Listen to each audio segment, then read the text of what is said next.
दुनिया जितनी आगे बढ़ रही है उतने ही खतरे बढ़ते जा रहे हैं। पूरी मानव जाति को जितनी सुविधा मिल रही है उतने ही ज्यादा खतरे हो रहे हैं, उतनी ही ज्यादा कठिनाई का सामना करना पड़ता है। अगर कोई एक काम को करने के लिए आसान तरीका ढूंढ लेते हैं तो वही काम को पेचीदा करने के लिए बहुत से लोग तैयार बैठे हो। इसी की वजह से सब लोग आसान तरीके का यूज नहीं करते और ज्यादातर वो काम करने से डरते हैं।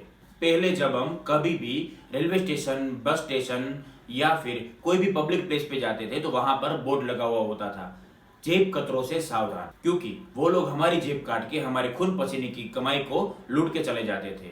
जैसे जैसे जमाना बदलता गया वैसे वैसे वही जेब कतरे अब अपने घर में बैठ के हमारी जेब काट रहे हैं।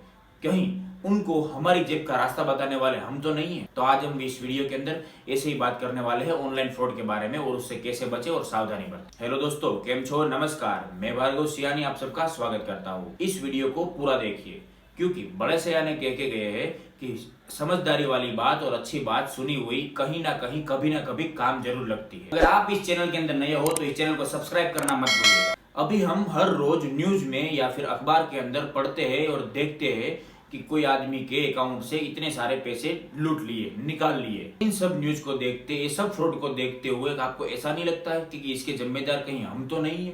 इन सब फ्रॉड के जिम्मेदार कहीं हम तो नहीं है? पहले ज्यादातर जितने भी फ्रॉड होते थे वो सब एसएमएस के द्वारा होते थे। आपके मोबाइल में एसएमएस आता था कि आपको 1 करोड़ की लॉटरी लगी है, आप इस नंबर पर फोन कीजिए और आपने अपने पैसे ले लीजिए। अगर कोई लालची लोग उस नंबर पे फोन करते थे और वो लोग अपनी डिमांड रख के उनको लूटना चालू कर देते, तो वो उनका फ्रॉड करने का एक तरीका था। जैसे जैसे लोगों को पता चलने लगा, जैसे जैसे लोग समझदार होने लगे, उन लोगों ने अपना फ्रॉड करने का एक नया तरीका अपनाया। वो लोग ईमेल करते थे, आपको कार लगी है गिफ्ट में, आपको बाइक गिफ्ट में लगी है, आपको सोना लगा है गिफ्ट के अंदर, और इस नीचे दी गई लिंक के ऊपर क्लिक कीजिए और अपनी डिटेल भर दीजिए और ये सोना, बाइक, कार ले लीजिए। कोई लालची लोग उस पर क्लिक करके अपनी डिटेल दे देते थे और लूटना चालू हो जाता था। इन दोनों केसेस के अंदर उन लुटेरे को एक काम ऐसा था कि उनको किसी से बात नहीं करनी पड़ती थी। वो लोग सिर्फ और सिर्फ मैसेज और ईमेल करते थे, वो भी बल्क में करते थे। एक एक दो लोगों को गिने चुने को ईमेल और मैसेज नहीं करते थे, बहुत सारे लोगों को एक साथ मेल और मैसेज किया जाता था। उनके अंदर लालची लोग उसके अंदर आ जाते थे और क्लिक करके या फिर फोन करके अपनी डिटेल या फिर अपनी जो कोई भी बैंक डिटेल जो कुछ भी मांगते थे वो लोग देना चालू करते थे और लूटना चालू हो जाते थे। बाद में वो पैसे कहाँ जाते कुछ किसी को पता चलता नहीं था और ये सब लोग शर्म के मारे न तो पुलिस कंप्लेन करते थे और न ही किसी को बताने के लायक थे। पर जैसे जैसे धीरे धीरे जमाना बदलता गया, लोगों को समझदार होने लगे, तो उन लोगों को भी नई नई ट्रिक लानी पड़ी। अब मैसेज और ईमेल वाली बात तो सबको मालूम है, तो उसके बारे में ज्यादा बात नहीं करते हैं। अब बात करते हैं कॉल वाली। अब इन लोगों ने चालू किया है कॉल करना। वो गिने चुने लोगों को कॉल करते थे और उनको बोलते थे कि आपका डेबिट कार्ड या तो एटीएम कार्ड एक्सपायर होने वाला है, तो आप हमें अपने एटीएम कार्ड की या फिर डेबिट कार्ड की डिटेल दीजिए या फिर अपने बैंक अकाउंट की डिटेल दीजिए, तो हम उसको रिन्यू का जो सबमिशन फॉर्म होता है वो हम सबमिट कर देते हैं ऑनलाइन ही।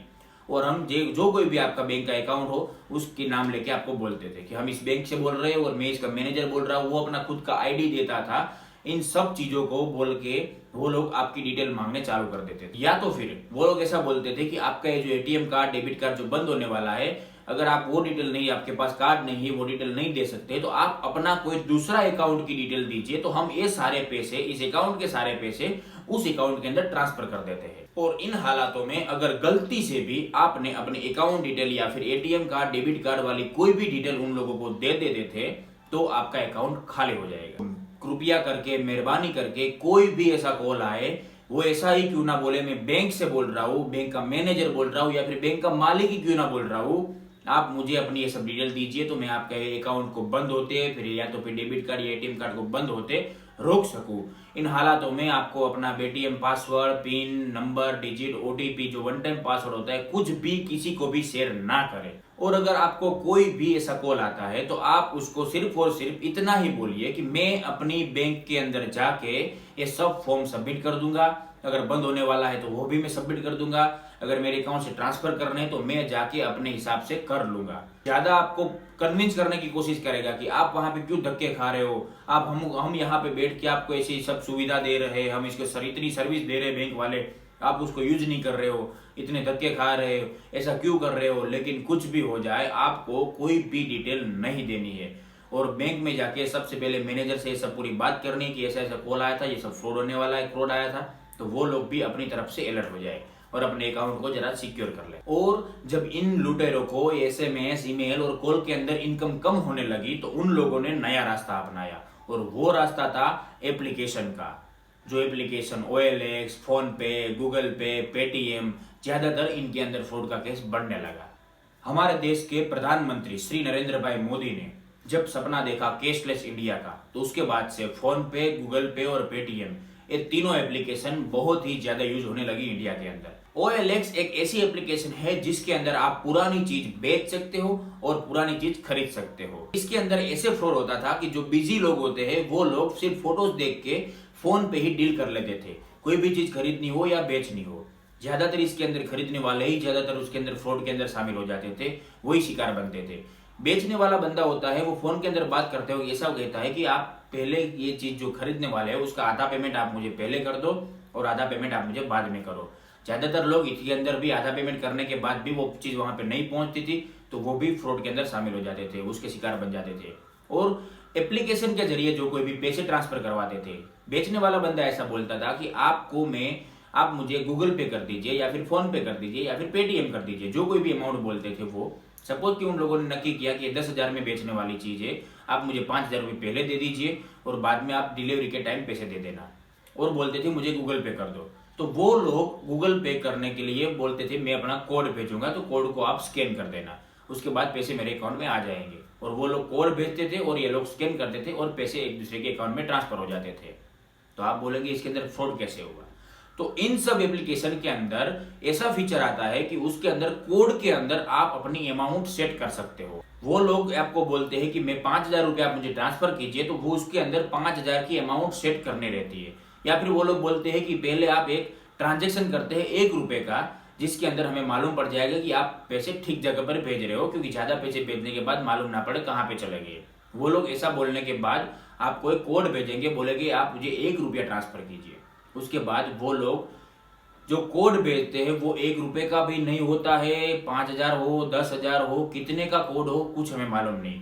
वो फोटो को एडिट करके ऊपर 1 रुपया लिख देता है, और हम 1 रुपए को मामूली रकम समझकर, कुछ नहीं ऐसा समझकर उसको स्कैन करके पैसे भेज देते हैं। वो कोड 5,000 का भी निकल सकता है, 10,000 का भी हो सकता है, 20,000 का भी हो सकता है, कितने का भी कोड हो सकता है।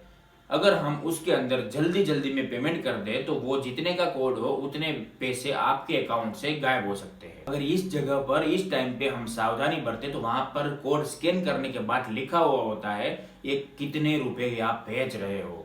अगर 1 रुपए के हिसाब से आप भेज रहे हो तो कोड स्कैन करके फटाफट सेंड बटन पे क्लिक करोगे तो जितने का कोड होगा उतना पैसे आपके अकाउंट से निकल जाएंगे। उसके बाद आप कुछ नहीं कर पाओगे, ना आपके पास वो चीज आएगी जो खरीदी करने वाले हो, और नहीं वो बंदा बाद में आपका फोन पिक करे। तो इसके अंदर आप फ्रॉड के शिकार बन सकते हो, क्योंकि ये सब एप्लीकेशन सीधे हमारे बैंक से कनेक्ट होती है। तो इसीलिए आप कोई भी ऐसे ट्रांजेक्शन करते वक्त सावधानी जरूर बरते और चेक कर लीजिए कि आप कितने पैसे भेज रहे हो और कितने की डाल रहे हो। ज्यादातर ऐसा लगे तो अपने मैन्युअली अमाउंट सेट करने का ही जो ऑप्शन को चूज करें, न कि वो कोड वाला। बहुत से ऐसे लोग हैं जो इतनी सारी सावधानी बरतने के बाद भी इन लोगों के शिकार बन जाते हैं।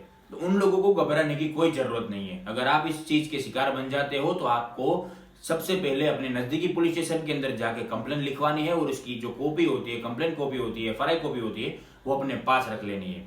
उसके बाद 7 दिनों के अंदर आप अपनी बैंक के अंदर जाके अपने जो कुछ भी है, जो फ्रॉड हुआ है उसका टाइमिंग वगैरह जो होता है वो सेट किया, वो पासबुक में प्रिंट निकलवाओगे तो उसके अंदर सब लिखा हुआ आता है। वो सब दे के मैनेजर को जाके दे के पूरी बात बता के, जिस नंबर से फोन आया है, मतलब जो कुछ भी डिटेल आपके साथ हुई है वो पूरी की पूरी डिटेल आपको बैंक मैनेजर को बतानी है, और उसको जो कुछ भी वो प्रोसेस बोले वो प्रोसेस को आप वहां पे कर दीजिए।